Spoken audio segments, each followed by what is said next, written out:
Bonjour. Installez-vous confortablement, je vous prie. Si, comme moi, vous croyez que les histoires les plus importantes ne sont pas celles qui commencent par « il était une fois », mais plutôt par un cœur qui se remet à battre, alors vous voudrez peut-être rester. Si c'est le cas, songez à vous abonner à notre chaîne. Ainsi, nous pourrons partager d'autres fragments de vie comme celui-ci. Maintenant, laissez-moi vous raconter comment une partie de la mienne a failli être arrachée à tout jamais. Tout a commencé le jour où le monde que je connaissais s'est effondré en poussière, sous le soleil impitoyable d'une fin d'après-midi doux. Le son qui m'a tiré de la torpeur de l'après-midi n'était pas le chant des cigales, ni le murmure lointain de la Loire. C'était le bruit sec et officiel d'une voiture se garant sur le gravier de mon allée. Étrange. Personne ne me rendait visite à l'improviste, surtout en semaine, quand la poussière de la route et la chaleur gardaient tout le monde à l'intérieur. J'ai ouvert la porte d'entrée, le vieux bois grinçant comme un avertissement, et mon cœur a fait un bond. 2 hommes en costume, impeccablement vêtus pour la chaleur oppressante de Saint-Roch-sur-Loire, se tenaient près d'une voiture grise de la préfecture. Leurs serviettes en cuir brillaient sous le soleil, ressemblant plus à des armes qu'à des accessoires de bureau. L'un d'eux, plus âgé, avec de fines lunettes cerclées de métal, s'avança. « Madame Dufresne ? Colette Dufresne ?» Sa voix était polie, mais dépourvue de toute chaleur. « C'est moi », répondis-je, la main agrippant instinctivement la poignée de la porte. « En quoi puis-je vous aider, messieurs ?» Le plus jeune, aux cheveux sombres et à l'air impatient, consulta un porte-bloc. « Nous sommes ici pour l'évaluation finale du terrain, le domaine Dufresne. D'après nos registres, la propriété a été récemment vendue au consortium vignoble de la vallée. » Ces mots flottèrent dans l'air lourd et chaud, comme des mouches prises dans du miel. Incompréhensible. Je regardai par-delà les 2 hommes, vers les rangées de vignes qui s'étendaient sur la colline. Les feuilles d'un vert profond, lourdes des grappes, qui seraient bientôt vendangées. Mon vignoble. Le vignoble de mon père. Le vignoble de mon grand-père. Vendu, ma voix n'était qu'un murmure rauque. Il doit y avoir une erreur. Cette terre n'est pas à vendre. Elle ne l'a jamais été. L'homme plus âgé soupira, un son d'agacement professionnel. « Madame, nous avons les documents. L'acte de vente a été signé et enregistré il y a 3 semaines, par le nouveau propriétaire, Monsieur Gérard Lamy, avec une procuration en votre nom. Gérard. » Le nom résonna dans ma tête, et le sol sembla onduler sous mes pieds. Gérard, avec son accordéon et ses yeux qui promettaient un automne doré. Gérard qui était à Angers pour s'occuper de l'assurance agricole, pour nous. Mon estomac se glaça, une pierre de glace au milieu de la chaleur d'août. « Une procuration ?» balbutiai-je, le sang fuyant mon visage. Je n'ai signé aucune procuration de vente, juste un document pour l'assurance. Pour faciliter, le plus jeune haussa un sourcil, une lueur de pitié, ou peut-être de mépris, dans ses yeux. « Madame, la signature est la vôtre, ou, du moins, légalement identique. La vente est définitive. Nous sommes simplement venus délimiter la zone pour les nouveaux propriétaires. Ils ont l'intention de commencer à arracher les vieilles vignes la semaine prochaine. » Arracher les vignes. Les mots me frappèrent avec la force d'une gifle. Mes jambes flageolèrent. Chaque cep sur cette terre avait une histoire, celui que mon père avait planté à ma naissance. Celui que mon premier mari, Jean, et moi avions greffé ensemble, riant sous le soleil du printemps. Celui que ma petite fille, Sophie, avait aidé à tailler l'an dernier, ses petites mains délicates apprenant le métier. Tout arraché. C'était comme arracher mes propres racines, une par une. « Non, » murmurai-je en reculant dans l'ombre de la maison. « Non, vous ne pouvez pas. » L'homme plus âgé s'avança, son expression s'adoucissant légèrement. « Madame, je suis désolé. Si vous pensez avoir été victime d'une fraude, vous devrez contacter la gendarmerie. Notre travail ici est purement administratif. » Ils continuèrent à parler, mais je n'entendais plus. Le monde était devenu un bourdonnement lointain. L'odeur de la terre sèche, la chaleur sur mon dos, l'éclat du soleil sur les feuilles de mes vignes, tout semblait faire partie d'un terrible cauchemar dont je ne pouvais pas me réveiller. Ils volèrent ma vie, mon histoire, et ils avaient un bout de papier pour prouver qu'ils en avaient le droit. Et l'homme qui tenait le stylo, l'homme en qui j'avais placé mon fragile et tardif espoir, c'était Gérard. À cet instant, sous le ciel bleu implacable de la Loire, je ne ressentis pas de colère.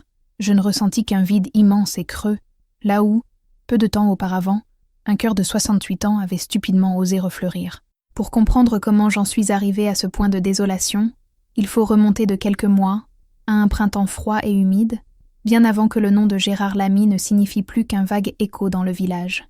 Mon nom, comme je l'ai dit, est Colette Dufresne, mais tout le monde à Saint-Roch-sur-Loire me connaît sous le nom de Madame Coco. J'ai 68 ans, 2 fois veuve, mère d'un fils qui vit à Paris et grand-mère d'une fille, Sophie, qui est la lumière de mes yeux. Ma vie était un canevas de routines réconfortantes, tissé au fil des décennies. Je me réveillais au premier chant des coqs, je prenais mon café au lait dans un bol en céramique usé, puis je sortais dans le vignoble. Le vignoble était mon compagnon silencieux. 10 hectares de chenin blanc, l'héritage de mon père. Ce n'était pas une grande propriété. Elle ne rivalisait pas avec les grands domaines de Saumur ou de Vouvray, mais elle était à moi. Chaque cep tordu et noueux était comme un vieil ami. Je connaissais leurs manies, leurs besoins. Je savais lequel avait besoin de plus de soleil et lequel préférait un peu plus d'ombre.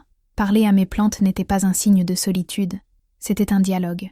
Elles me racontaient leurs besoins à travers leurs feuilles, et je répondais par mon travail. Après le travail dans la vigne, venait le village. Ma marche quotidienne jusqu'à la boulangerie de mon amie Hélène était un rituel sacré. Hélène, une femme robuste avec de la farine saupoudrant toujours ses sourcils, était mon baromètre social. « Alors, Coco, le temps va tourner ?» me demandait-elle en me tendant ma baguette croustillante. « Les feuilles du plus vieux cep sont tournées vers le bas. Il pleuvra avant la nuit, » répondais-je, et ma prédiction se trompait rarement.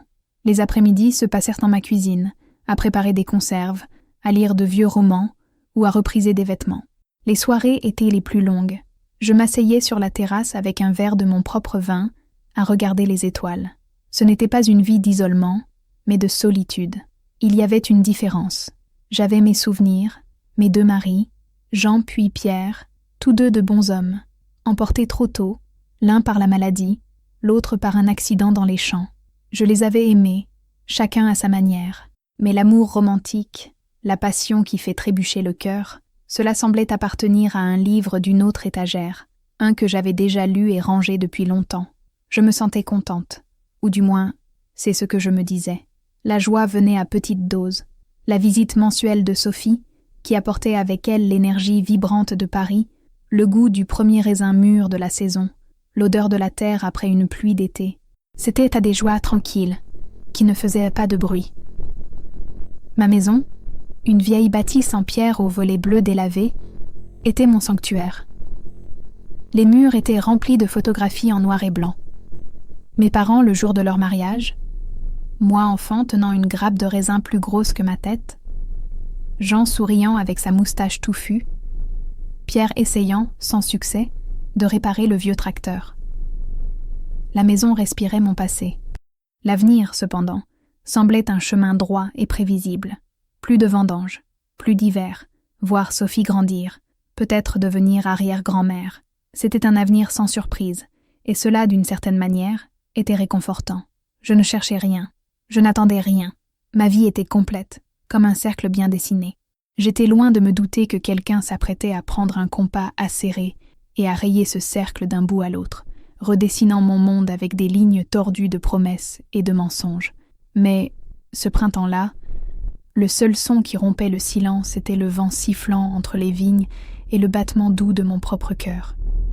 Un rythme stable et serein. Le calme avant la tempête. Gérard Lamy n'est pas entré dans ma vie. Il y a flotté, porté par la mélodie d'un vieil accordéon un samedi matin, sur la place du marché de Saint-Roch. J'étais en train de choisir des tomates, sentant leur poids dans ma main, humant leur douceur de vigne, quand la musique a commencé. Ce n'était pas la musique d'un artiste de rue professionnel, jouant pour quelques pièces. C'était quelque chose de plus personnel, une valse ancienne, mélancolique et hésitante, pleine de notes qui semblèrent porter le poids des souvenirs. Je me suis retournée, curieuse. Assis sur un banc de pierre à l'ombre de la vieille église, se trouvait un homme que je n'avais jamais vu. Il devait avoir mon âge, peut-être un peu plus. Il avait une chevelure argentée abondante, décoiffée par le vent, et des yeux bleus qui, même à distance, semblaient contenir une lueur malicieuse. Il était habillé simplement, d'une chemise en lin et d'un pantalon de travail, mais il y avait une élégance décontractée dans sa posture. L'accordéon, un vieil instrument au soufflet rapiécé, semblait être une extension de son corps. Il ne jouait pas pour la foule. Il jouait pour lui-même, les yeux fermés, la tête penchée comme s'il écoutait un secret que seule la musique pouvait lui confier. Les gens passaient, Certains jetaient un regard curieux, mais il semblait être dans son propre monde. Et moi, pour une raison quelconque, je suis restée figée.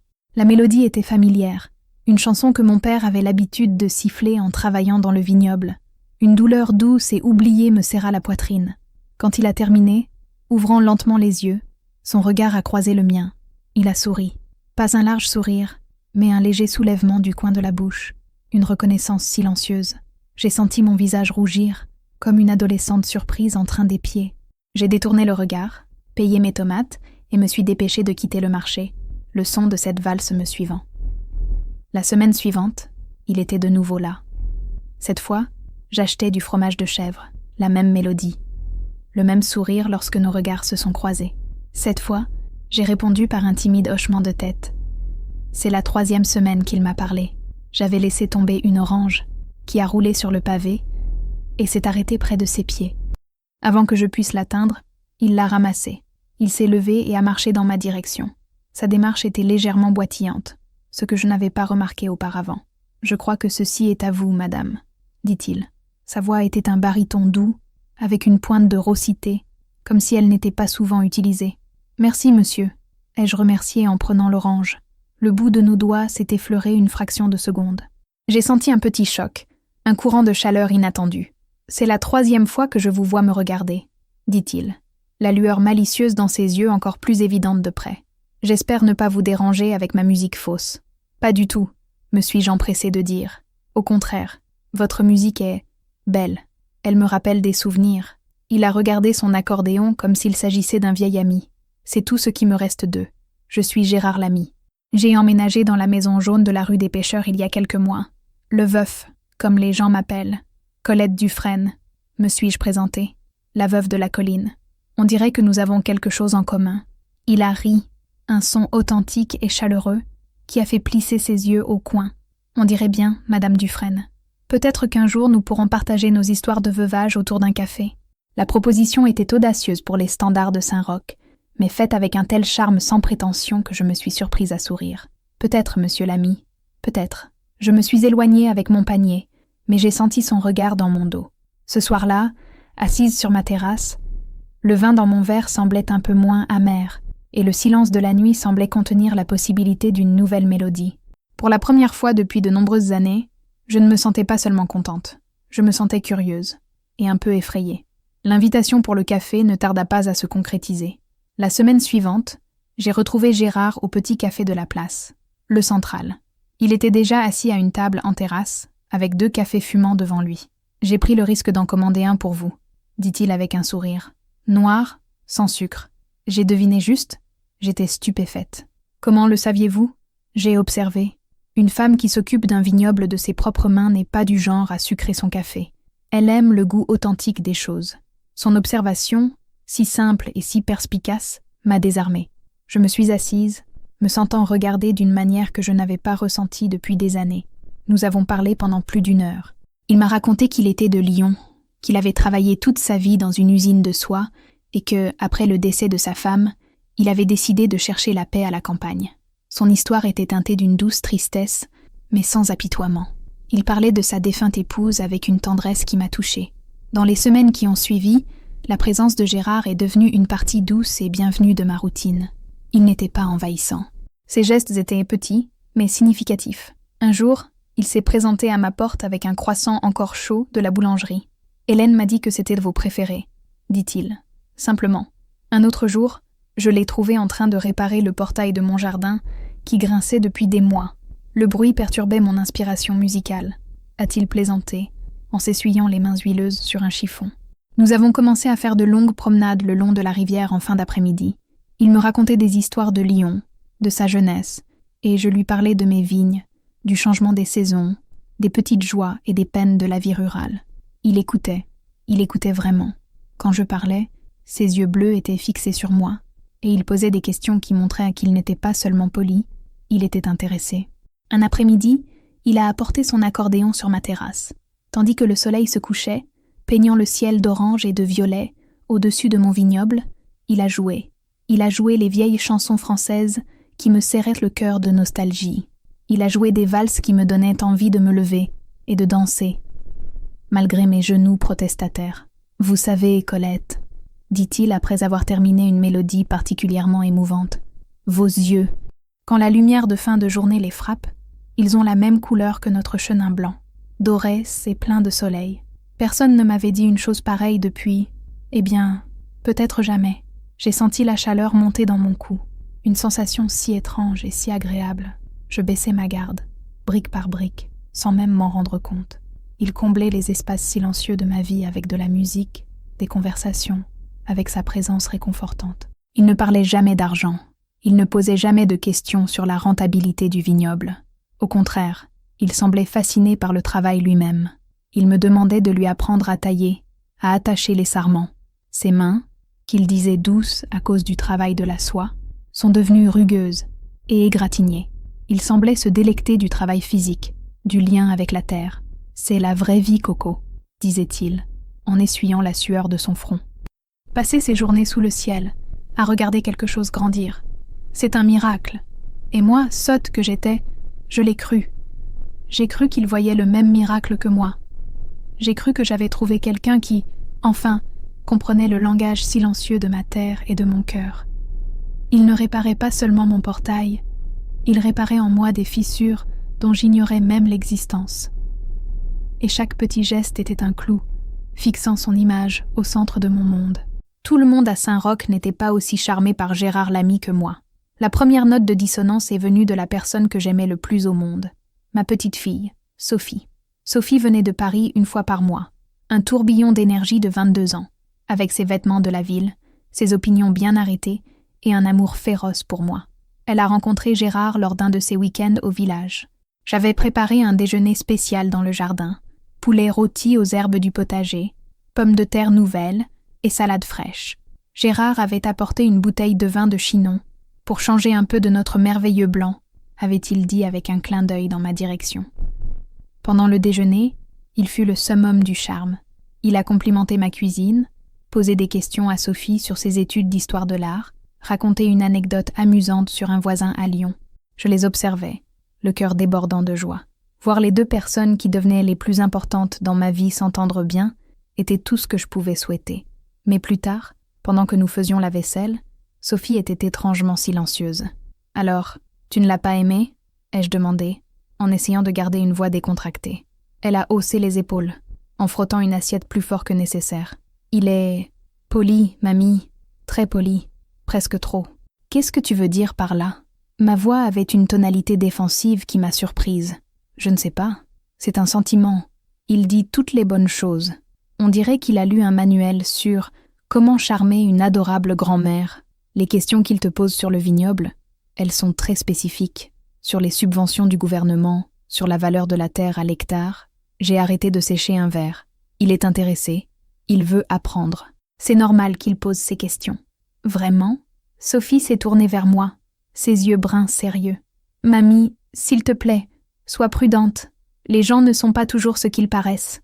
Surtout les hommes plus âgés, seuls, qui sortent de nulle part et sont trop parfaits pour être vrais. » Ces mots m'ont piqué.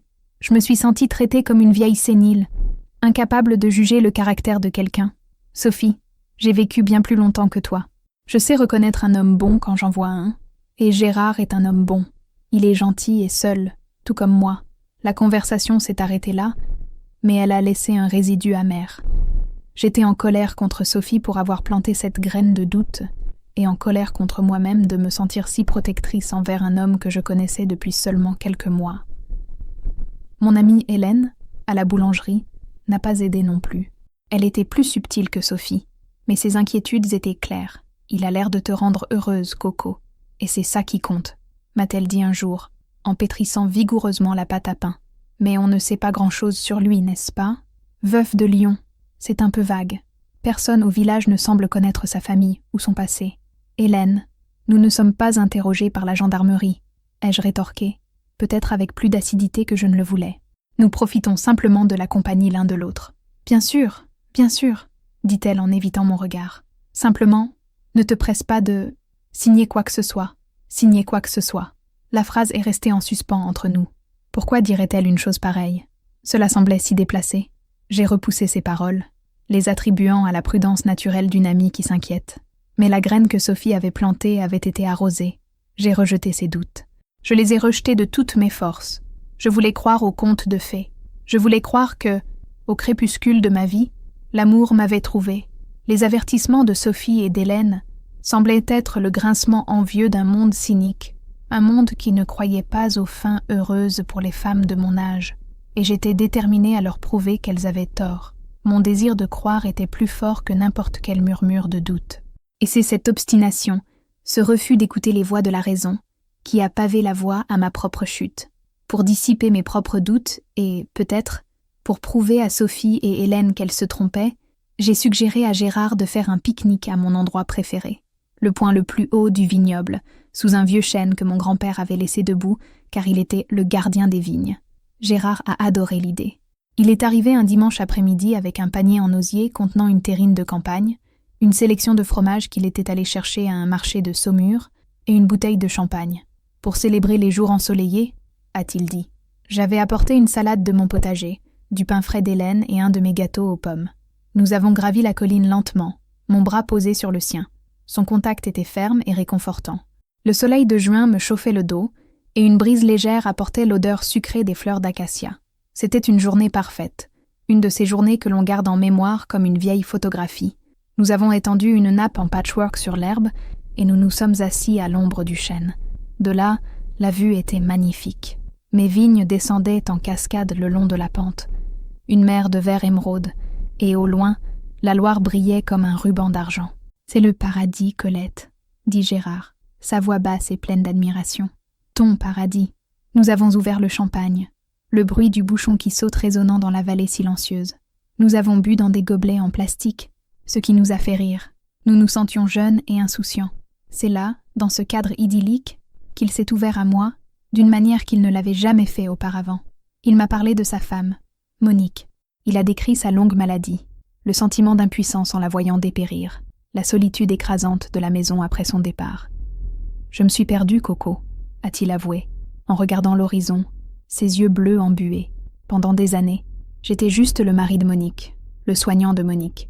Quand elle est partie, je ne savais plus qui était Gérard Lamy. Je suis venu ici pour me retrouver, mais je ne faisais que flotter. Et puis je t'ai entendu marchander le prix de tes pêches au marché, avec une férocité qui m'a fait sourire. Je t'ai vu rentrer chez toi, le dos droit, portant ton panier, et j'ai vu de la force, j'ai vu de la vie, et j'ai pensé, peut-être que je peux apprendre de cette femme.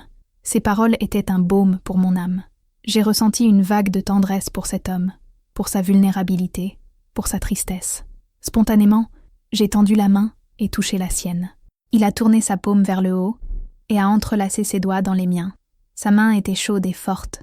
Encouragée par son honnêteté, j'ai parlé à mon tour. J'ai parlé de Jean, mon premier amour, de son rire contagieux et du vide qu'il a laissé. J'ai parlé de Pierre, un homme plus calme et réfléchi, de notre partenariat confortable et de la manière abrupte dont il m'a été enlevé. J'ai parlé de ma propre solitude, de la sensation d'être invisible, une grand-mère, une veuve, un élément du paysage local, mais pas une femme. Je ne me sentais pas invisible quand tu me regardais jouer de l'accordéon, dit-il doucement. Je me sentais comme le seul homme au monde. Nous sommes restés silencieux un moment, main dans la main, à regarder nos vignes. Le soleil commençait à descendre, projetant de longues ombres sur la vallée. L'air se rafraîchissait. « Tu as construit quelque chose d'incroyable ici, Colette, » dit-il, sa voix brisant le silence. « Seul, c'est un héritage. Il faut le protéger. » « Je le protège de mes mains chaque jour, » ai-je répondu. « Je sais, mais le monde change. La bureaucratie, les impôts, les réglementations, c'est difficile pour une personne seule de naviguer à travers tout ça.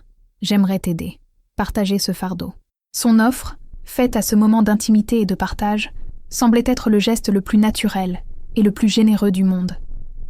Il n'essayait pas de prendre le contrôle. Il offrait son soutien. Il offrait un partenariat. À cet instant, sous ce chêne, avec l'odeur de la terre et du champagne dans l'air, je l'ai cru de chaque fibre de mon être. Le pique-nique n'avait pas été qu'un déjeuner. C'était une cérémonie, une communion. Il m'avait offert sa douleur, et je lui avais offert la mienne. Et dans cet échange, j'ai senti que nous avions scellé un pacte silencieux, un pacte de confiance et de soins mutuels. La graine de doute que Sophie avait plantée a séché et est morte sous le soleil chaud de cette journée d'été, ou du moins, C'est ce que je me suis convaincue de croire. On ne peut pas comprendre mon histoire sans comprendre le vignoble. Ce n'était pas seulement une entreprise, une source de revenus. C'était l'archive vivante de ma famille. Les plus vieilles vignes, près de la maison, étaient appelées les grands-mères. Leurs ceps étaient épais et tordus comme des troncs d'oliviers anciens, couverts de mousse. Mon grand-père les avait plantés. Leurs raisins étaient petits et incroyablement concentrés. Le vin qu'elles produisaient était doré, avec un goût profond de miel et de silex, un vin que l'on n'ouvrait que pour les grandes occasions.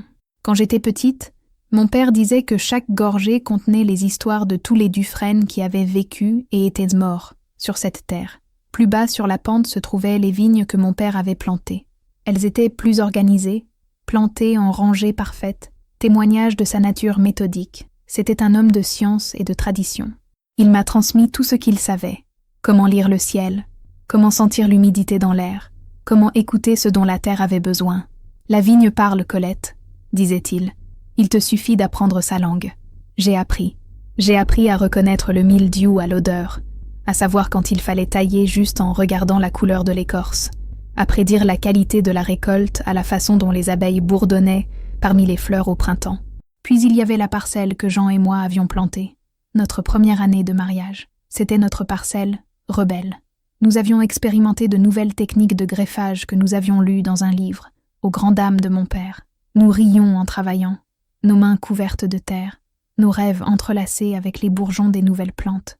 Certains ceps n'ont pas pris, mais ceux qui ont survécu étaient forts et résilients, tout comme notre amour. Après la mort de Jean, pendant de nombreuses années, je pouvais à peine regarder cette parcelle sans que les larmes ne me montent aux yeux. Avec le temps, la douleur s'est transformée en une tendre nostalgie. Travailler dans ces vignes est devenu une façon de converser avec lui. Même Sophie avait sa marque sur la terre. Quand elle avait 10 ans, je l'ai aidée à planter un unique cep au bout d'une rangée. Elle lui a donné un nom, Belle, et lui rendait visite à chaque fois qu'elle venait au village. L'année dernière, il a produit sa première grappe de raisin, minuscule mais parfaite. Sophie a pleuré de joie. Le travail était dur, surtout pour une femme de mon âge. Mon dos me faisait mal à la fin de la journée. Mes mains étaient en permanence tachées et calleuses. Il y avait l'inquiétude constante du gel tardif, de la grêle d'été, des parasites. Mais chaque difficulté était surpassée par une joie profonde. La joie de voir les premiers bourgeons verts percer au printemps, la joie de marcher entre les rangs en été, l'air lourd de l'odeur des raisins qui mûrissent, la joie des vendanges, le travail communautaire, les rires, l'épuisement partagé. Gérard semblait comprendre cela. Ou du moins, il faisait très bien semblant de comprendre. Il passait des heures avec moi dans le vignoble. Il posait des questions intelligentes sur le terroir, sur le drainage du sol, sur mon processus de vinification dans la petite cave en pierre sous la maison. « C'est incroyable comme tu transformes ces raisins en ce nectar », a-t-il dit un jour, en goûtant un vin de la récolte précédente. « Tu es une alchimiste, Colette. » Il ne louait pas seulement le produit, mais le processus. Il faisait l'éloge de mes mains calleuses, les appelant des mains de créatrice. Il me rendait fière de mon travail, d'une manière que je n'avais jamais ressentie. Je l'avais toujours vu comme mon devoir, mon héritage. Il m'a fait le voir comme mon art. Un après-midi, nous arrachions les mauvaises herbes, travaillant côte à côte en silence. Il s'est arrêté, a essuyé son front et m'a regardé. « Tu sais, Coco, cette terre a ton âme en elle. On le voit dans chaque feuille, dans chaque grappe. C'est pour ça qu'elle est si spéciale. Ce n'est pas juste un terrain, c'est un reflet de toi, forte, résiliente et incroyablement généreuse. » À ce moment-là, je l'ai senti. J'ai senti qu'il voyait la terre de la même manière que moi, comme une entité vivante, une partenaire. Comment un homme qui parlait avec tant de révérence de l'âme de ma terre pourrait-il vouloir lui faire du mal? Comment pourrait-il vouloir me faire du mal? L'idée était impensable. Il s'était entrelacé non seulement dans ma vie, mais dans la vie de mon vignoble. Il était devenu une partie de son histoire, et, ce faisant, il avait trouvé le chemin le plus direct et le plus vulnérable vers mon cœur. L'été avançait, chaud et sec. Les raisins grossissaient sur les vignes, promettant une récolte abondante. Mes soirées sur la terrasse n'étaient plus solitaires. Gérard était presque toujours là, avec son accordéon, ou simplement avec sa conversation tranquille. Notre compagnie était devenue aussi naturelle que la respiration. C'est lors d'une de ces soirées, alors que nous regardions les lucioles danser au-dessus des vignes, qu'il a abordé le sujet pour la première fois. Il l'a fait avec une délicatesse magistrale. « Je lisais des choses sur les nouvelles subventions de l'Union européenne pour les petits viticulteurs, dit-il, nonchalamment, en faisant tourner son verre de vin. Il y a beaucoup d'argent disponible pour la modernisation. Du nouvel équipement pour la cave, des systèmes d'irrigation plus efficaces, des choses qui t'épargneraient non beaucoup de travail physique, Coco. J'ai haussé les épaules. La bureaucratie est un cauchemar, Gérard. J'ai essayé une fois, il y a des années. La paperasse était une montagne. J'ai abandonné. Je préfère faire les choses à ma manière, à l'ancienne. Mais c'est là que je peux aider, dit-il en se penchant en avant, sa voix pleine d'un enthousiasme sincère. J'ai toujours été bon avec la paperasse. Dans mon ancien travail, j'étais responsable des formulaires d'exportation. Je pourrais tout gérer pour toi. Nous pourrions tellement améliorer cet endroit, le rendre plus rentable, moins fatigant pour toi. L'idée était tentante. Mon dos me faisait de plus en plus mal chaque année, et le vieux pressoir dans la cave devenait de plus en plus difficile à manœuvrer seul. Mais l'idée de changement, d'étrangers et de réglementation envahissant mon sanctuaire me mettait mal à l'aise. Je ne sais pas, Gérard. J'aime les choses comme elles sont. Il n'a pas insisté. Il a reculé avec un sourire compréhensif. Bien sûr, ma chérie. Ce n'était qu'une idée. La dernière chose que je veux, c'est troubler ta paix. Mais la graine était plantée. Dans les jours qui ont suivi, il laissait tomber de petites suggestions. En me voyant lutter avec un tuyau lourd, il disait « Un système d'irrigation goutte à goutte résoudrait ça. » En m'observant nettoyer les vieux fûts de chêne, il commentait « Des cuves en acier inoxydable avec contrôle de température te donneraient beaucoup plus de contrôle sur la fermentation. » Il ne présentait jamais les idées comme des critiques, mais comme des solutions aux problèmes qu'il me voyait affronter. Il cadrait tout comme une façon de prendre soin de moi, d'alléger mon fardeau. « Je déteste te voir travailler si dur, Colette, » a-t-il dit un soir, en massant mes épaules fatiguées. « Tu mérites de profiter des fruits de ton travail, pas d'en être l'esclave. Laisse-moi te soulager de ce poids. » Son inquiétude semblait si sincère, si aimante. Il ne parlait pas de prendre le contrôle, mais de partager la charge. Lentement, ma résistance a commencé à faiblir. L'image qu'il peignait était séduisante. Un avenir où j'aurais plus de temps pour profiter de la vie, pour me promener, pour écouter sa musique, tandis que le vignoble prospérerait sous notre gestion commune. Notre gestion. La phrase sonnait si bien. Le coup de maître est venu une semaine plus tard. Il est arrivé avec une brochure brillante du ministère de l'Agriculture. Regarde ça, Coco. Il y a un programme spécial pour les vignobles de plus de 50 ans. Il finance jusqu'à 70% de la modernisation. C'est une occasion unique. Mais la date limite pour la candidature est le mois prochain. Il m'a montré les formulaires. C'était en effet une montagne de papier, pleine de jargon technique et juridique, qui me donnait mal à la tête, rien qu'en la regardant. C'est impossible, ai-je soupiré, en repoussant les papiers. Pas pour moi, dit-il, sa main couvrant la mienne. Mais il y a un petit problème. Comme je ne suis pas le propriétaire, ma capacité à négocier avec les banques et les fonctionnaires est limitée. Ils me voient comme un étranger. Si nous avions une sorte de partenariat officiel, ou si j'avais une procuration pour agir en ton nom sur les questions financières liées au vignoble, je pourrais faire en sorte que tout cela se réalise. Ce serait beaucoup plus rapide et plus simple. Juste pour faciliter les choses. Faciliter les choses. La phrase était si innocente, si pratique. Dans mon esprit, je ne voyais plus un homme que je connaissais depuis quelques mois. Je voyais un partenaire, un sauveur, quelqu'un qui voulait me protéger, moi et mon héritage. La graine qu'il avait plantée commençait à germer, ses racines s'enroulant fermement autour de mon cœur fatigué et plein d'espoir. Mon hésitation, cependant, n'a pas disparu du jour au lendemain. J'ai été élevée avec l'idée que la terre est sacrée et que les papiers qui la régissent le sont encore plus. Apposer ma signature sur quelque chose était un acte d'une immense conséquence. Une procuration, Gérard, ai-je dit, un soir où il est revenu sur le sujet. Ça semble sérieux. Ça te donne beaucoup de pouvoir. Il n'a pas réagi avec frustration, mais avec une tristesse mise en scène qui m'a frappée de plein fouet. Il a reculé, son expression blessée. Colette, si tu ne me fais pas confiance, dis-le-moi. Je comprends. Je ne suis que le veuf d'en bas de la rue. Peut-être que je me précipite, que je prends une place dans ta vie qui n'est pas la mienne. Sa tactique était brillante. Il n'a pas discuté de la logique de la procuration. Il a attaqué la base de notre relation, la confiance. Soudain, ma prudence n'était plus de la prévoyance. C'était une accusation. C'était moi qui doutais de lui, qui doutais de tout ce que nous avions construit. Ce n'est pas ça, Gérard. Tu sais bien que ce n'est pas ça, me suis-je empressée de le rassurer. Je te fais confiance.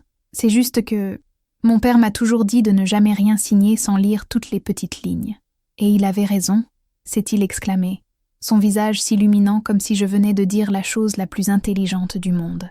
C'est pourquoi je veux que tu parles au notaire, monsieur Dubois. Il peut rédiger quelque chose de très spécifique, une procuration limitée, uniquement pour les questions de subvention et d'assurance agricole. Rien de plus. Comme ça, tu es protégé, et je peux commencer à travailler pour nous. Pour notre avenir. La suggestion d'impliquer le notaire du village, un homme que ma famille connaissait depuis des générations, fut un autre coup de génie. Elle a apaisé mes craintes les plus profondes. Monsieur Dubois était un pilier de la communauté. S'il supervisait le processus, comment pourrait-il y avoir quelque chose de mal? Sophie a appelé ce week-end-là.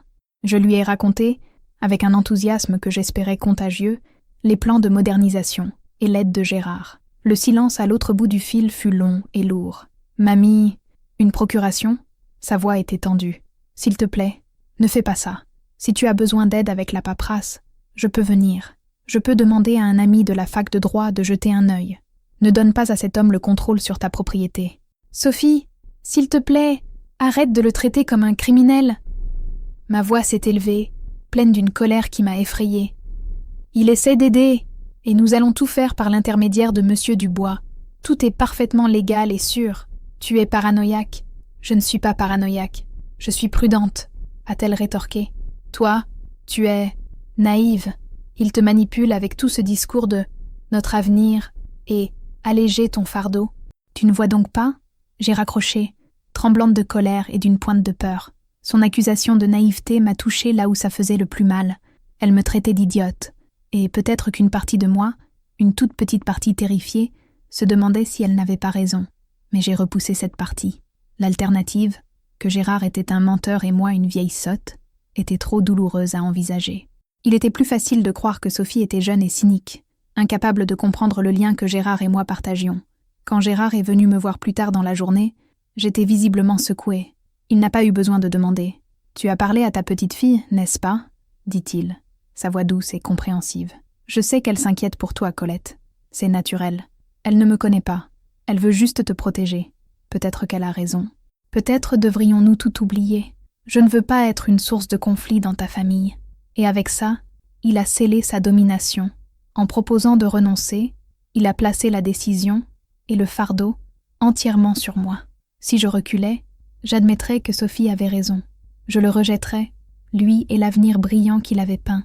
Si j'avançais, j'affirmerais mon indépendance, mon jugement et ma foi en lui. Non, ai-je dit, ma voix ferme, prenant une décision qui était autant un acte de foi en lui qu'un acte de défi contre les doutes des autres. Nous allons le faire. Je veux le faire. Prends rendez-vous avec monsieur Dubois. Il a souri, un sourire lent et triomphant que, dans mon aveuglement, j'ai confondu avec du soulagement et de l'amour. Ma prudence n'avait pas été érodée. Elle avait été démolie, et j'avais moi-même tenu le marteau. Le rendez-vous avec monsieur Dubois fut fixé au mardi suivant. L'étude du notaire se trouvait au rez-de-chaussée de sa maison, une pièce sombre tapissée de livres de droit aux couvertures en cuir, qui sentait le vieux papier et la cire d'abeille. Monsieur Dubois était un petit homme méticuleux, avec une touffe de cheveux blancs et des lunettes qu'il poussait constamment sur le bout de son nez. Gérard était à mes côtés, sa présence solide et réconfortante. Il a expliqué la situation à monsieur Dubois avec clarté et précision. Il a parlé de ma charge de travail, de l'opportunité des subventions et de sa volonté d'aider à préserver l'héritage de la famille Dufresne. Il avait l'air si noble, si altruiste. Monsieur Dubois a écouté, hochant la tête de temps en temps. Puis il s'est tourné vers moi. « Madame Dufresne, comprenez-vous ce qu'implique une procuration ? Même limitée, elle confère à monsieur l'ami une autorité significative pour agir en votre nom dans les affaires financières relatives à la propriété. »« Je comprends, » ai-je dit, ma voix plus ferme que je ne me sentais. J'ai regardé Gérard, qui m'a fait un petit sourire d'encouragement. « Je fais confiance à monsieur l'ami, il veut seulement aider. » Le notaire a feuilleté quelques papiers.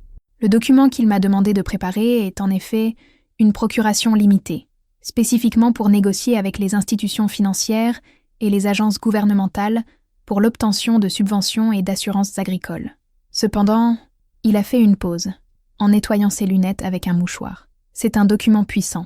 Je vous conseille de bien y réfléchir. À ce moment-là, j'ai eu une dernière chance de reculer. Une faible alarme a sonné au fond de mon esprit. Mais la loyauté envers Gérard, et mon obstination à prouver que les autres avaient tort était plus forte. J'y ai déjà réfléchi, monsieur Dubois. Je veux continuer. Le notaire a soupiré, un son presque imperceptible. Il a pris une autre liasse de papier, beaucoup plus grande que ce à quoi je m'attendais. Très bien. Alors, en plus de la procuration, Gérard m'a également informé que, pour simplifier le processus de candidature, il serait utile qu'il soit listé comme co-administrateur temporaire de la propriété. C'est purement une formalité bureaucratique pour que son nom apparaisse sur les formulaires officiels. Cela n'affecte pas votre propriété. Vous restez la seule propriétaire. C'est un avenant à la procuration. Nous avons les papiers ici.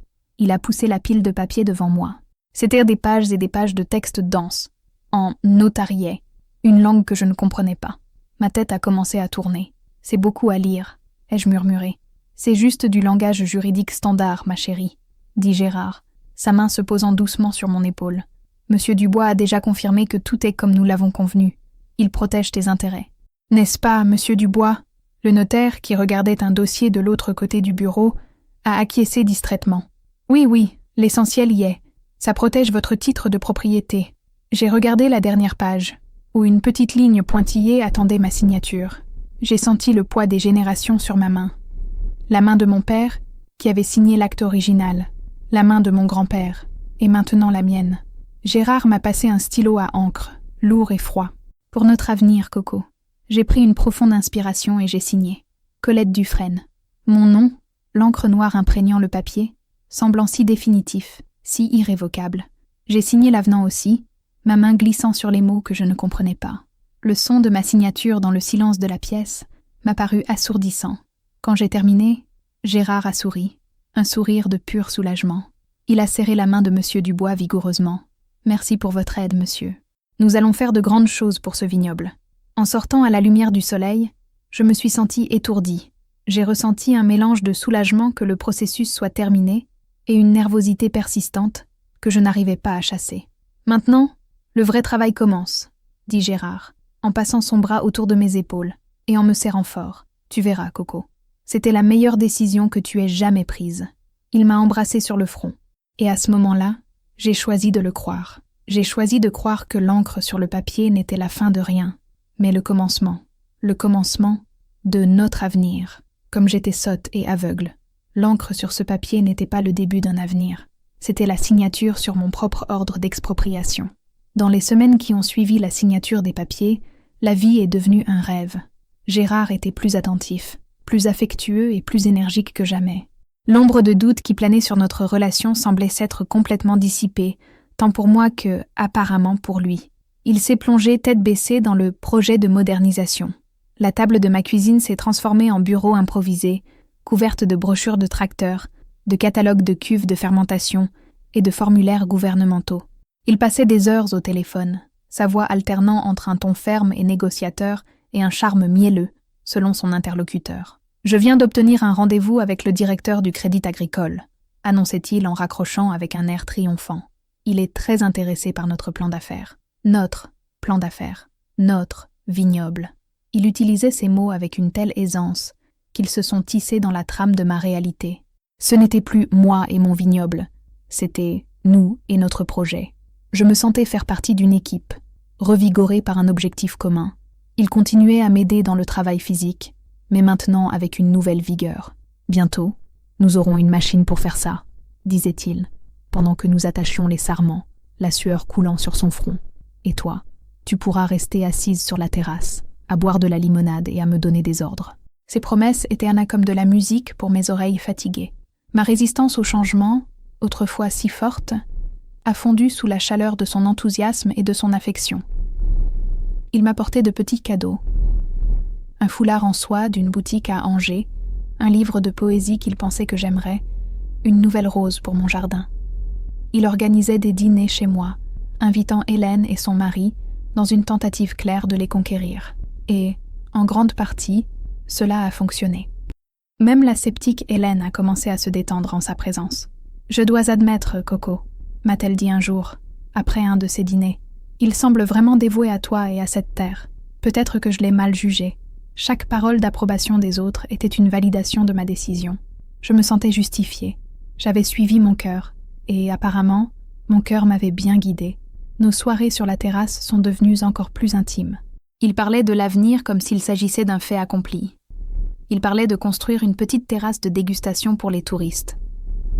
Il parlait d'embouteiller une cuvée spéciale à notre nom. Cuvée Coco & Gérard. L'idée m'a fait rougir et rire en même temps. Ne sois pas ridicule, ai-je dit.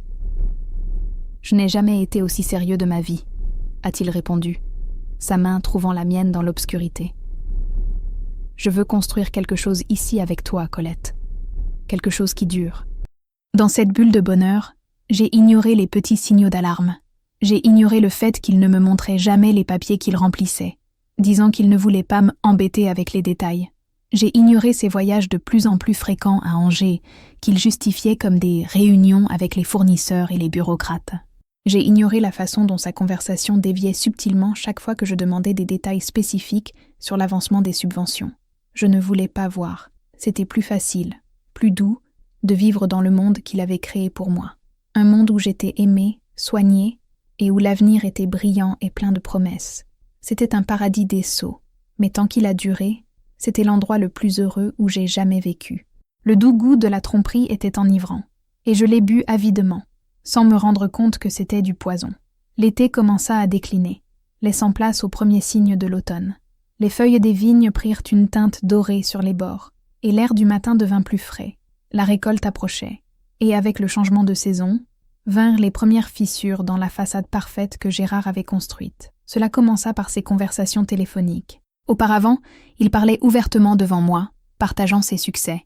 Maintenant, il emportait son téléphone dans le jardin ou dans la chambre, fermant la porte derrière lui.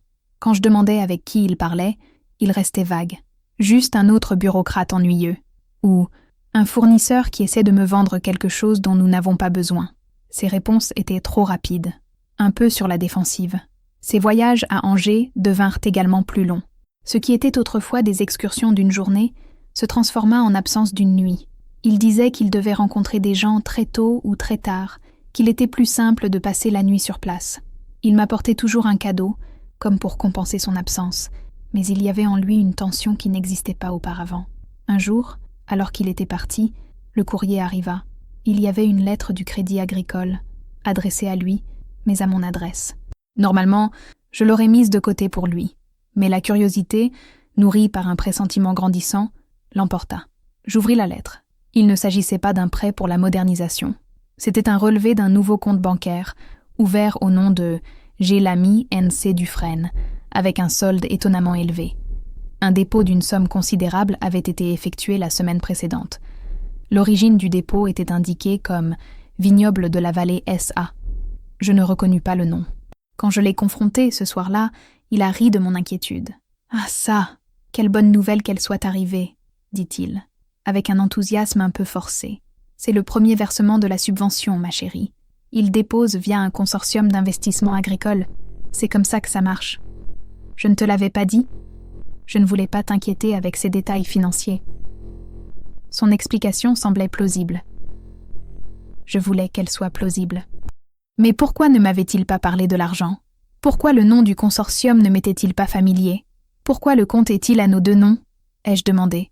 C'est une exigence du programme de subvention, a-t-il répondu rapidement. Comme je suis le co-administrateur, mon nom doit y figurer. Tout est parfaitement normal, Coco. Tu t'inquiètes pour rien. Il m'a prise dans ses bras, m'a embrassée et a changé de sujet, parlant de la récolte imminente. J'ai laissé tomber, mais l'inquiétude est restée. Un nœud froid dans mon estomac. La fissure la plus alarmante est apparue quelques jours plus tard. Notre voisin, M. Papon, un vieux fermier bourru mais honnête, m'a arrêté sur la route. « Madame Dufresne », dit-il en retirant sa casquette. « J'ai vu des étrangers se promener sur votre propriété hier. Des hommes en costume. Ils mesurèrent le terrain près de la limite avec le mien. Ce devaient être les inspecteurs de la subvention, ai-je répondu, en essayant de paraître confiante. Papon a froncé les sourcils. Ils n'avaient pas l'air d'inspecteurs. Ils avaient l'air d'acheteurs. Je reconnais un acheteur quand j'en vois un. Votre monsieur Lamy est au courant ? Bien sûr, ai-je menti, mon cœur s'accélérant. Tout est sous contrôle, monsieur Papon. Je suis rentré chez moi en courant, paniqué. J'ai appelé Gérard. Il n'a pas répondu. J'ai laissé un message. Il ne m'a rappelé que des heures plus tard. Sa voix était agacée. Colette, je t'ai déjà dit de ne pas t'inquiéter. C'étaient juste des géomètres. Ça fait partie du processus de subvention. Ils ont besoin de cartes à jour de la propriété. S'il te plaît, fais-moi confiance. Ta méfiance rend les choses très difficiles. Son irritation fut comme une douche froide. Je me suis sentie honteuse, comme si je l'avais accusé à tort. Je me suis excusée. Il a accepté, sa voix s'adoucissant à nouveau pour retrouver le ton affectueux auquel j'étais habituée. Mais cette nuit-là, je n'ai pas réussi à dormir. Les pièces du puzzle ne s'emboîtaient pas. Le compte bancaire secret, les hommes en costume, ses absences, son irritation. Chacun de ces incidents était une petite fissure. Ensemble, ils commençaient à révéler quelque chose de laid sous la surface. La belle façade qu'il avait construite commençait à se fissurer et j'étais terrifiée par ce que je pourrais trouver en dessous. Le jour où la vérité a éclaté était une journée d'une beauté trompeuse. Le ciel était d'un bleu profond et l'air portait l'odeur douce et terreuse des raisins mûrs, prêts pour la récolte. J'étais dans la cuisine, en train de planifier le déjeuner pour les vendangeurs qui devaient arriver la semaine suivante, quand la voiture de la préfecture s'est arrêtée dans mon allée de gravier. La conversation avec les deux fonctionnaires fut un brouillard d'horreur et d'incrédulité, comme je l'ai décrite au début. Leurs mots, vendu, procuration, arracher les vignes, étaient comme des pierres lancées contre une vitre. À chaque mot, ma réalité se brisait un peu plus. Quand ils sont partis, ils m'ont laissé debout sur le pas de ma porte, une étrangère sur ma propre terre. Je suis restée là, à regarder mes vignes, les feuilles brillant au soleil, sans vraiment les voir. Mon esprit s'emballait, essayant désespérément de trouver une explication qui ne soit pas la trahison la plus profonde et la plus cruelle qu'on puisse imaginer. C'était peut-être une monstrueuse erreur administrative. Peut-être que Gérard avait été trompé lui aussi. Les mains tremblantes, j'ai composé son numéro. L'appel est allé directement sur la messagerie vocale. J'ai réessayé. Et encore. La panique a commencé à monter dans ma poitrine, chaude et suffocante. Je suis rentrée et je suis allée directement à la table de la cuisine, qui lui servait encore de bureau. J'ai commencé à fouiller dans ses papiers, ce que je n'avais jamais fait. La plupart étaient, en effet, des brochures et des formulaires de subvention, mais sous une pile, j'ai trouvé un dossier que je n'avais jamais vu. Mon nom n'y figurait pas. Juste ses initiales, GL, je l'ai ouvert. À l'intérieur, il n'y avait pas de demande de subvention. Il y avait des copies d'emails, des propositions, et, au-dessus, un avant-contrat de vente. L'acheteur, Vignoble de la Vallée SA. Le vendeur, Gérard Lamy, agissant au nom de Colette Dufresne. Le prix était astronomique, un montant qui m'a donné la nausée. Et la date était de quelques jours seulement, après que j'ai signé les papiers chez Monsieur Dubois. Il n'avait jamais eu l'intention de demander des subventions. Le plan avait toujours été de vendre. La modernisation, notre avenir, l'attention, l'amour, tout n'était qu'un mensonge. Un spectacle élaboré pour m'amener à signer ce papier. L'avenant sur le co-administrateur temporaire, que M. Dubois avait traité comme une formalité, devait être la clé. Il devait contenir la formulation qui lui donnait le pouvoir non seulement de négocier, mais de vendre. Le téléphone a sonné dans ma main, me faisant sursauter. C'était lui. J'ai décroché. Ma voix n'était qu'un murmure tremblant. « Colette ? Ils sont venus, Gérard, ai-je dit, ma voix se brisant. Les hommes de la préfecture. Ils ont dit que tu avais vendu le vignoble. » Il y eut un silence à l'autre bout. Ce n'était pas un silence de choc ou de confusion. C'était un silence lourd, résigné. Le silence de quelqu'un qui a été pris. « Colette, écoute, » commença-t-il, sa voix essayant de retrouver ce ton doux et apaisant. « Non, » ai-je crié, une force que je ne savais pas posséder jaillissant de moi. « Ne me demande pas d'écouter. J'ai vu les papiers, le contrat. Depuis quand, Gérard ? Depuis quand était-ce ton plan ? » Il a soupiré, un son de lassitude. Et puis, la façade est tombée complètement. La voix qui m'a répondu n'était pas celle de l'homme charmant qui jouait de l'accordéon. Elle était froide, dure et pragmatique. Depuis le début, Colette, je ne suis pas un romantique. Je suis un homme d'affaires. Et tu avais un actif sous-utilisé. J'ai vu une opportunité. Chaque mot était un coup de poignard. Une opportunité ? Tu l'as appelé mon paradis. Tu as dit qu'il avait mon âme. C'était une bonne affaire pour toi. L'argent que tu vas recevoir, tu pourras vivre comme une reine pour le reste de tes jours, voyager, acheter ce que tu veux, sans avoir à te casser le dos sur cette terre. Je t'ai rendu service. Je t'ai rendu service. L'arrogance, la cruauté de ces mots m'ont coupé le souffle. Il n'avait même pas la décence de paraître désolé. Il croyait avoir raison. L'argent ? Ai-je sifflé. Tu penses qu'il s'agissait d'argent ? C'est ma vie, la vie de mon père, et tu l'as volée. Je n'ai rien volé. Tu as signé. C'était une transaction commerciale. Maintenant, si tu permets, j'ai des choses à faire. L'argent sera transféré sur ton compte bientôt. Adieu, Colette. » Et il a raccroché. Je suis restée à regarder le téléphone, le silence bourdonnant dans mes oreilles. Le monde qu'il avait construit s'était effondré. Et, à sa place, il n'y avait que des ruines fumantes. Les ruines de ma confiance, de ma dignité, de mon avenir. Il n'avait pas seulement vendu ma terre, il m'avait vidé de l'intérieur et avait vendu mon âme au meilleur prix. Et moi, volontairement, je lui avais tendu la pelle. Les 2 jours suivants sont une tache dans ma mémoire, un flou de douleur grise. J'ai fermé les volets, plongeant la maison dans une pénombre qui reflétait l'obscurité qui s'était installée dans mon âme. Je n'ai pas mangé, je n'ai pas dormi. Je me suis simplement assise dans le vieux fauteuil du salon, le même où mon père lisait le journal, et j'ai laissé le désespoir m'envahir. À chaque instant, un nouveau fragment de sa trahison venait me hanter. Son sourire au marché, la façon dont il m'a appris à danser une valse lente dans la cuisine, ses mains, que je croyais m'aider à prendre soin de mes vignes, alors qu'en réalité, elles évaluaient leur valeur marchande. Chaque souvenir, autrefois un trésor, était maintenant empoisonné, transformé en une preuve de ma stupidité. La honte était une présence physique, un poids sur ma poitrine, qui rendait la respiration difficile. Comment avais-je pu être si aveugle?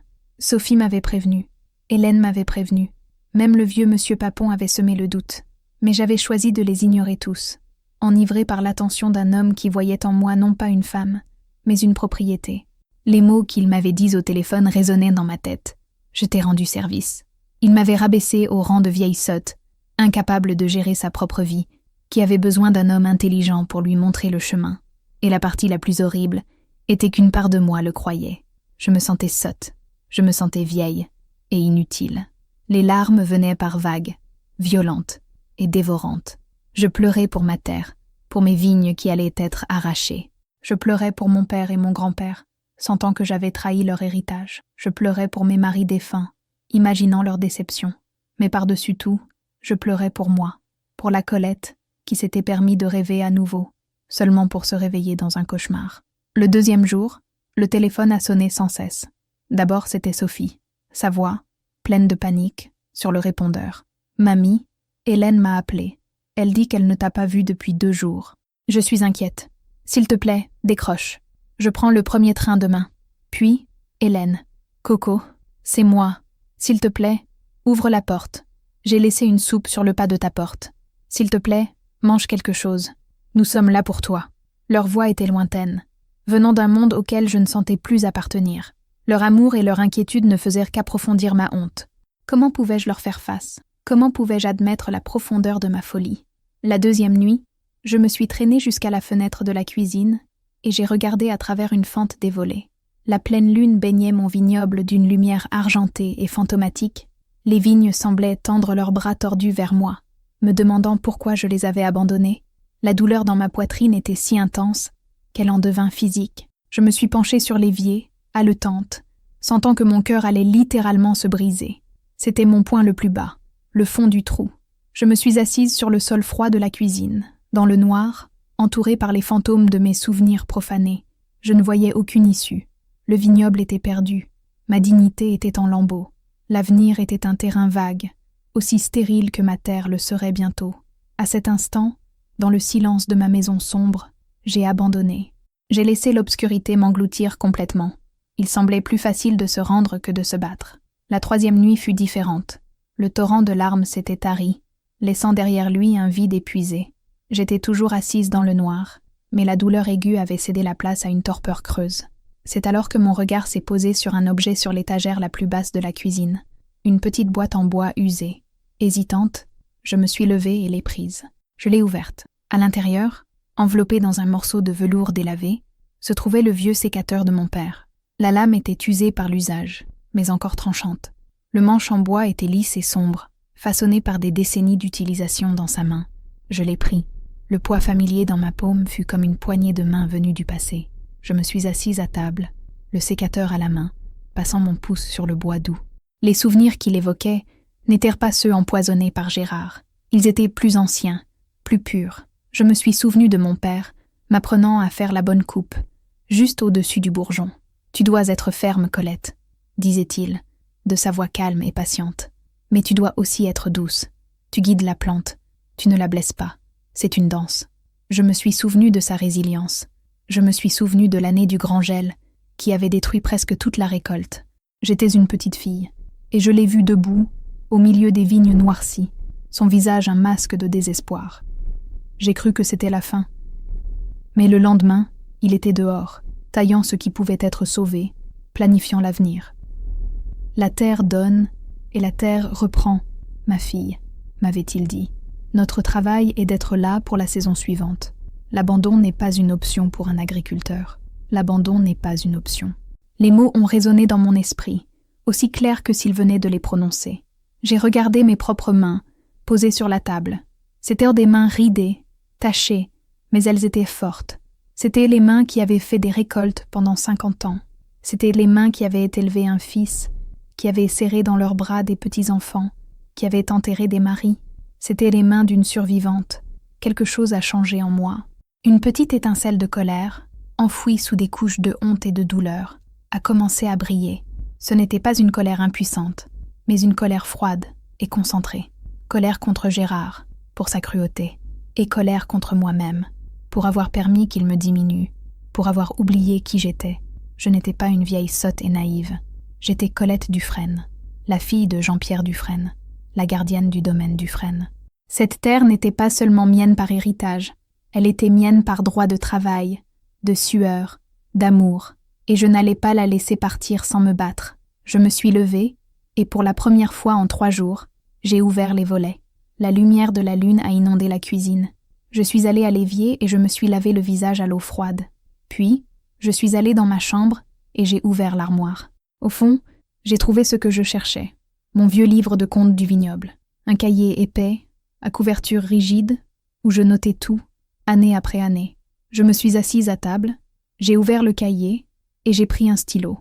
La soupe qu'Hélène avait laissée était toujours sur le pas de la porte. Je suis allée la chercher, les réchauffer, et j'ai mangé mon premier repas depuis des jours.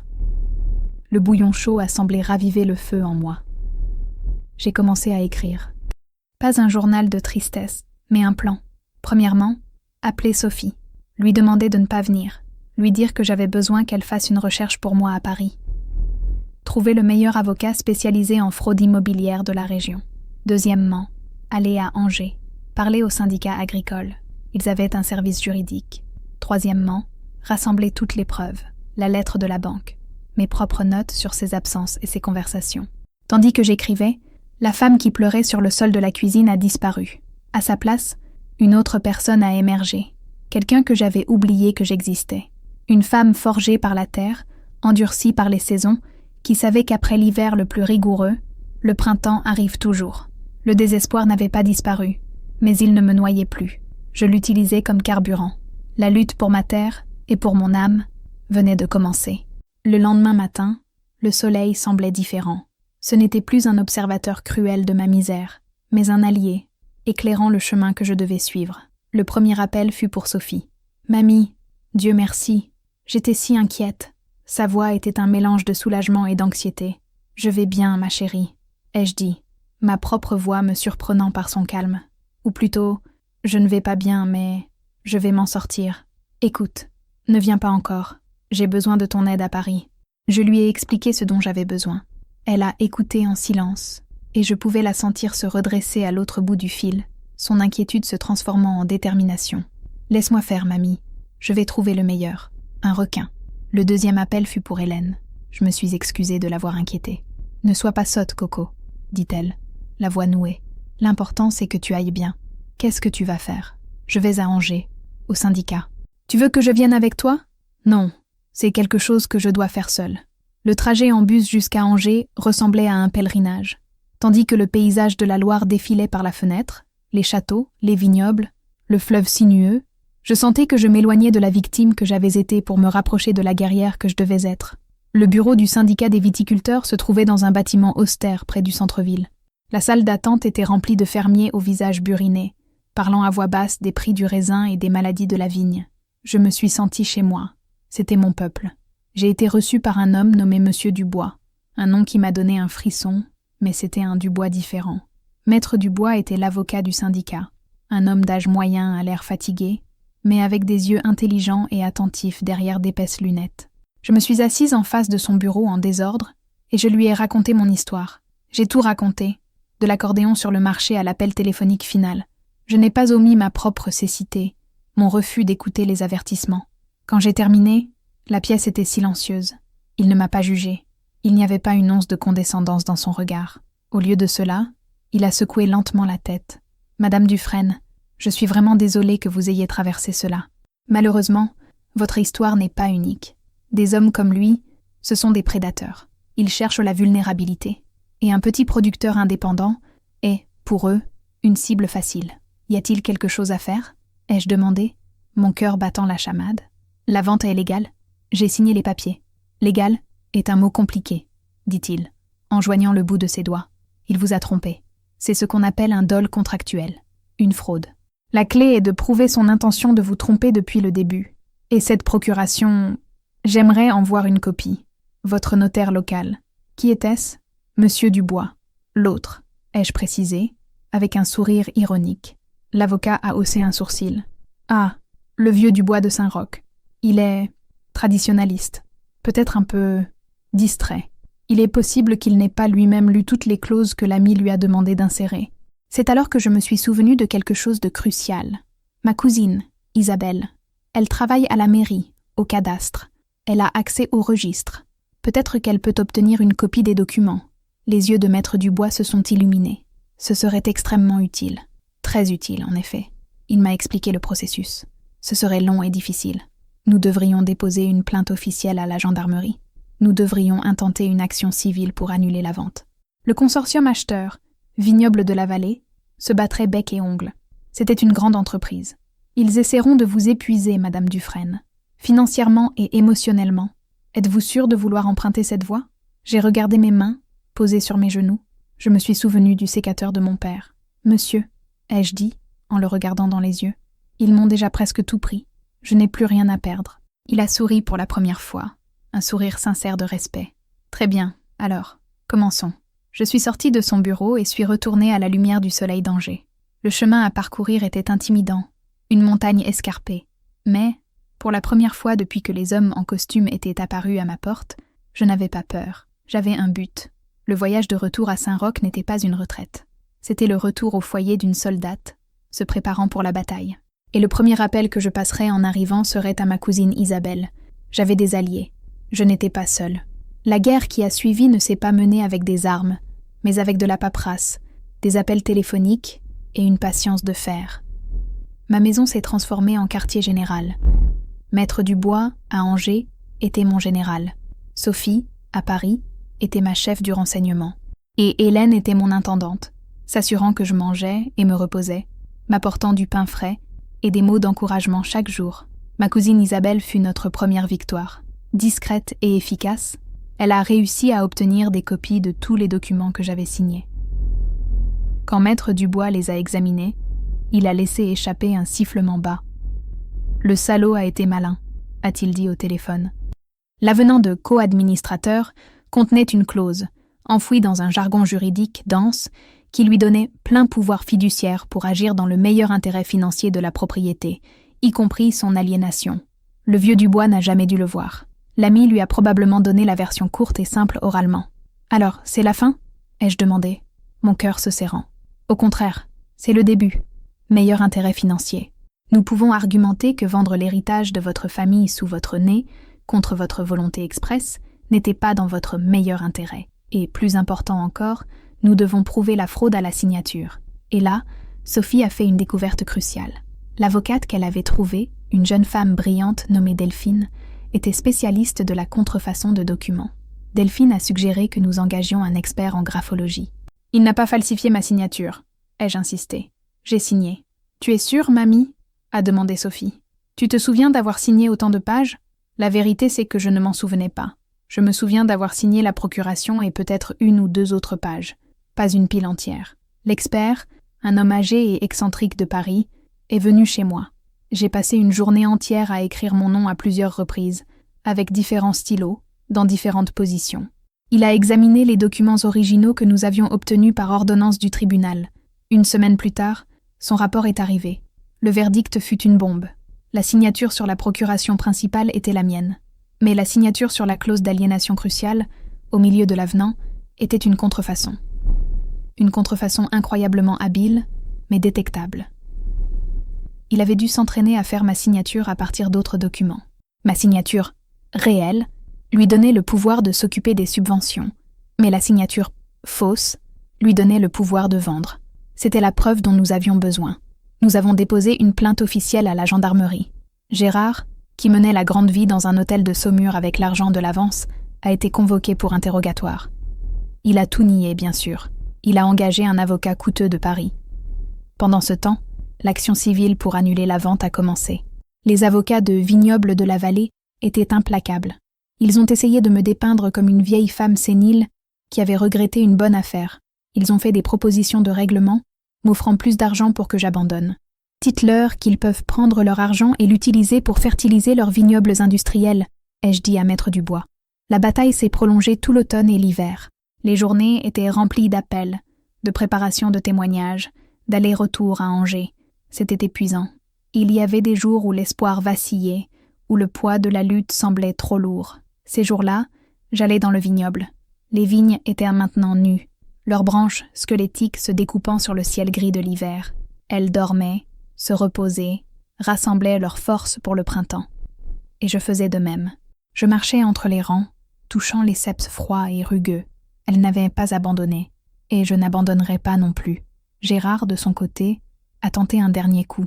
Il a commencé à répandre des rumeurs dans le village, que je l'avais trompé, que je lui avais promis le mariage, puis l'avait rejeté quand il avait rendu le vignoble précieux, que j'étais mentalement instable. Il essayait de retourner la communauté contre moi, de m'isoler, mais il a sous-estimé Saint-Roch-sur-Loire. Un petit village comme Saint-Roch peut être un lieu de commérage et de jugement, mais il peut aussi être un lieu d'une loyauté féroce. Les rumeurs de Gérard, au lieu de m'isoler, ont eu l'effet inverse. Elles ont réveillé l'esprit protecteur de la communauté. Hélène, à la boulangerie, fut ma première ligne de défense. Quand une cliente a commencé à répéter les mensonges de Gérard, Hélène a frappé un sac de farine sur le comptoir, créant un nuage blanc. « Madame Girard, dit-elle, sa voix dangereusement calme. Je connais Colette Dufresne depuis 50 ans. Elle a plus d'intégrité dans son petit doigt que cet escroc n'en a dans tout son corps. Si vous propagez à nouveau ce poison dans ma boutique, vous pourrez aller acheter votre pain à Saumur. » Le message était clair et s'est répandu rapidement. Le village faisait bloc autour de moi. Monsieur Papon, mon voisin bourru, s'est présenté un jour à ma porte avec une caisse de légumes de son potager. « J'ai entendu dire que ce fils de rien dit du mal de vous, » dit-il en évitant mon regard. « S'il se pointe à nouveau par ici, prévenez-moi. Ma fourche aimerait avoir une conversation avec lui. » Même le curé, à la messe du dimanche, a fait un sermon sur l'importance de protéger les membres les plus âgés et vulnérables de la communauté contre les loups déguisés en agneaux. Il n'a pas prononcé mon nom, mais tout le monde savait de qui il parlait. Le soutien n'était pas seulement verbal. Un groupe d'hommes du village, mené par le mari d'Hélène, s'est organisé. Vignoble de la Vallée, impatient de prendre possession des lieux, avait envoyé une équipe pour commencer à ériger une clôture. Les hommes de Saint-Roch sont allés à leur rencontre. Il n'y a pas eu de violence, juste une barrière silencieuse et infranchissable de corps. Les ouvriers, confus, ont appelé leur patron et ont fini par partir. Mon fils, Marc, est venu de Paris. Il était furieux contre lui-même de ne pas avoir été plus présent, de ne pas avoir vu les signes. Il s'est assis dans ma cuisine, la tête dans les mains. « J'aurais dû m'en rendre compte, maman. Je suis désolée. Tu ne pouvais pas savoir, mon fils, » ai-je dit en posant la main sur son épaule. « Ce n'est pas ta faute, c'est la mienne. Et la sienne. » Mais sa présence, sa colère protectrice en mon nom, fut un baume. Sophie venait tous les week-ends, m'apportant des dossiers de recherche juridique et des étreintes qui valaient plus que n'importe quel argument de droit. Le village est devenu mon armure. Quand je marchais jusqu'au marché, les gens me souriaient, me faisaient signe, me demandèrent comment j'allais. Je n'étais plus la veuve de la colline ou la pauvre Madame Coco qui s'est fait avoir. J'étais notre Colette. J'étais l'une des leurs, et ils n'allaient pas laisser un étranger m'abattre.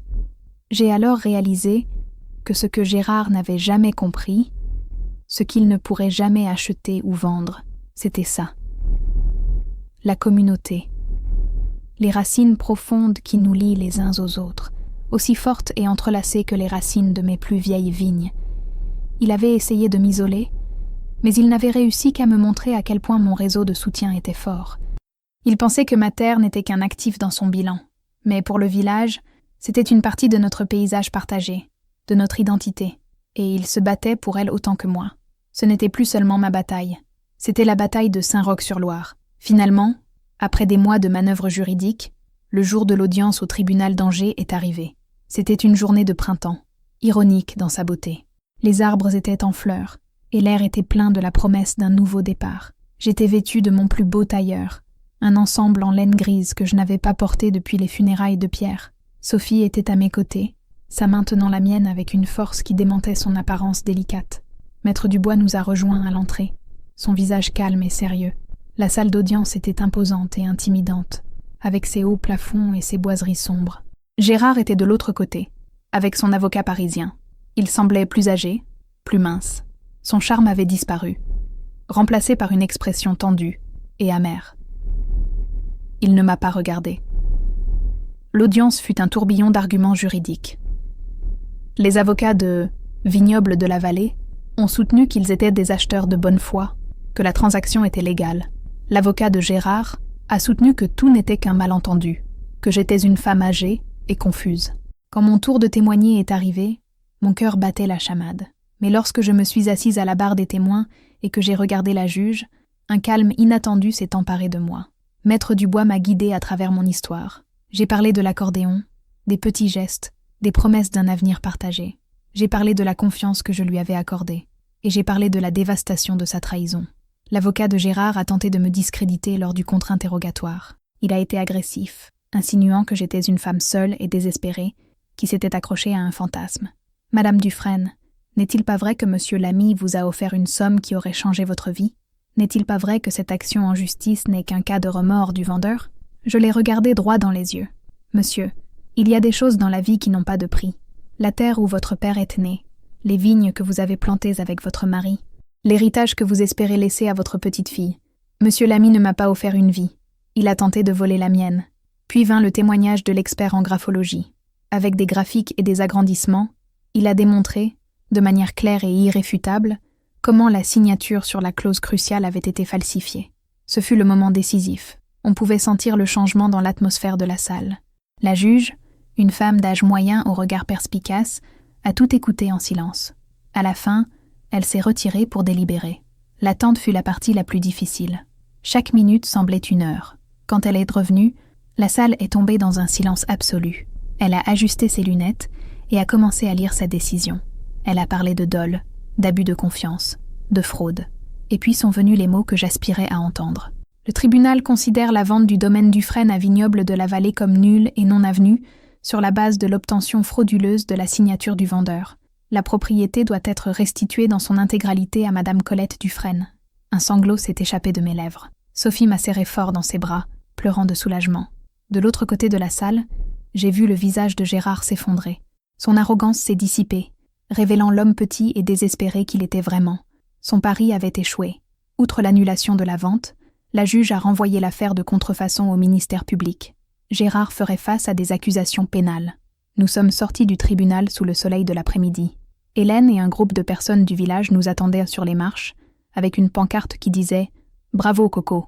Les larmes qui coulaient sur mon visage n'étaient plus de douleur ou de colère, mais d'une gratitude immense. La bataille était terminée, et j'avais gagné. Ce n'était pas seulement une victoire juridique, c'était une victoire de la communauté sur la cupidité, de la vérité sur le mensonge. Et, plus important encore, c'était ma victoire. J'avais affronté l'homme qui m'avait brisé, et ce faisant, j'avais trouvé une force que je ne savais pas posséder. J'avais récupéré ma terre. Et, en le faisant, je m'étais récupéré moi-même. Le retour à Saint-Roch-sur-Loire fut un triomphe. La nouvelle de ma victoire s'était répandue comme une traînée de poudre, et le village m'a accueillie en héroïne.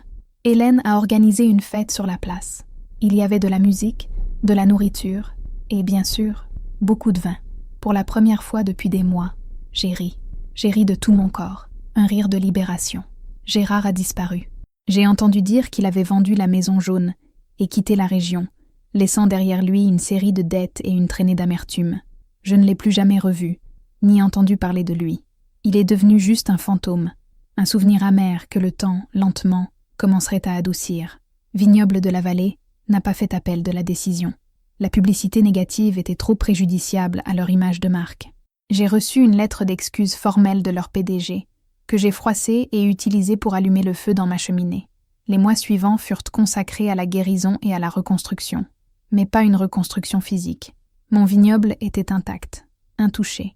C'était une reconstruction de l'âme. J'ai passé mes journées à travailler la terre, à sentir le sol sous mes ongles, à respirer l'odeur familière de mes vignes. Le travail, qui était devenu un fardeau, était maintenant ma thérapie. Chaque taille, chaque attachage d'un sarment était un acte de récupération, de réaffirmation de ma place dans le monde.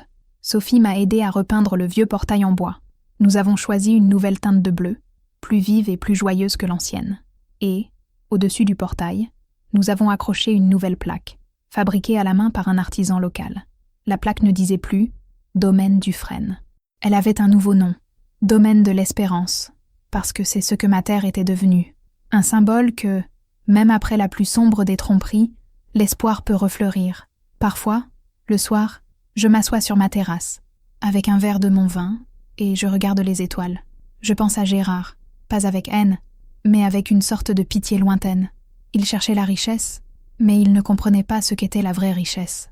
Il ne connaîtrait jamais la joie de voir un bourgeon percer la terre au printemps, ou le goût d'un raisin chauffé par le soleil, cueilli de ses propres mains. L'expérience m'a changé. La quiétude que j'acceptais autrefois comme mon destin s'est transformée en une fière indépendance. Mon cœur, qu'il avait ouvert puis piétiné, ne s'est pas refermé. Au contraire, il s'est ouvert encore plus, à ma famille, à mes amis, à ma communauté. J'ai découvert que l'amour n'a pas besoin de venir sous la forme d'une romance tardive. Il est partout, dans le sourire de ma petite fille, dans la loyauté d'une amie, dans la solidarité d'un village. On me demande si je referai tout. La réponse, aussi étrange que cela puisse paraître, est oui, parce que la douleur de la trahison, aussi profonde qu'elle ait été, m'a appris quelque chose que la vie tranquille ne m'aurait jamais appris. Elle m'a appris la valeur de ma propre force. Elle m'a appris que la dignité n'a pas d'âge, et ne peut être ni achetée, ni vendue. Et parfois, quand la brise souffle à travers les vignes d'une certaine manière, on dirait qu'elle apporte avec elle une mélodie lointaine, une valse mélancolique. Je souris, parce que maintenant, c'est moi qui mène la danse, et la musique est entièrement la mienne. Et ainsi, mon histoire, tout comme mes vignes, continue de grandir, saison après saison. Si ce voyage à travers les collines de la Loire a touché votre cœur, si vous croyez en la résilience de l'esprit humain, alors peut-être aimeriez-vous rejoindre notre communauté. Abonnez-vous à la chaîne, laissez un j'aime si vous avez ressenti la force de Colette et partagez dans les commentaires une histoire de dépassement de soi qui vous a inspiré. Car chaque histoire partagée est une graine d'espoir plantée dans le monde. Merci de m'avoir écouté.